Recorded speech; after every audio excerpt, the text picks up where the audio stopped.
Hi, I'm a big fan of meters. We British spell it like that, but in America and elsewhere, it's spelled like that. And you might well know that the letter for meter is that. And by definition, there are 100 centimeters in a meter. But where on earth did the meter come from? Um, well, cast your mind back to um, the French Revolution, 1789. And before then, lots of countries have been using lots of different measures, different ways of measuring distance and weights.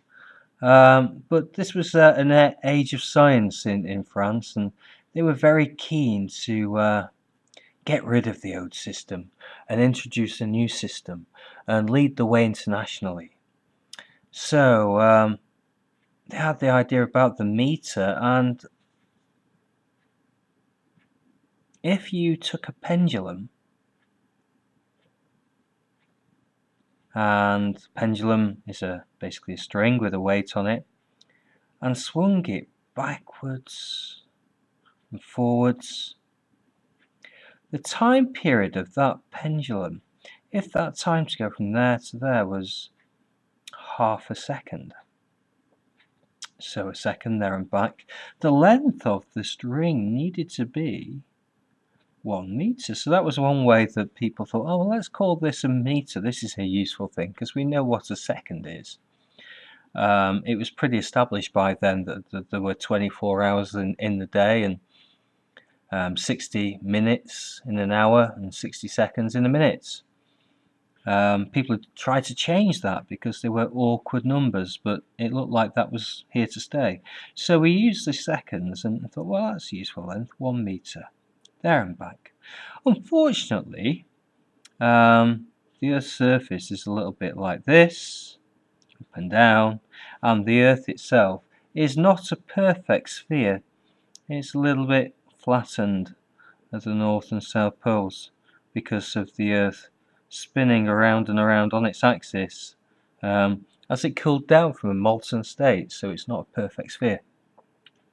That means that the force of gravity, or G, is not the same all over the Earth, because you are not always at the same distance from the centre of the Earth.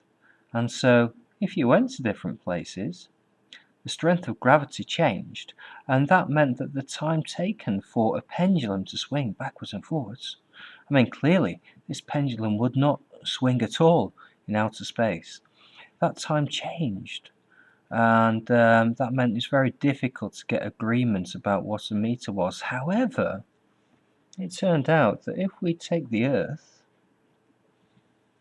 and we knew pretty much by then where the equator was, around the middle, and we also knew by then that the North Pole was somewhere on the top, they decided to measure the distance from the North Pole to the equator, and it took them 6 years to do this, doing it very, very accurately.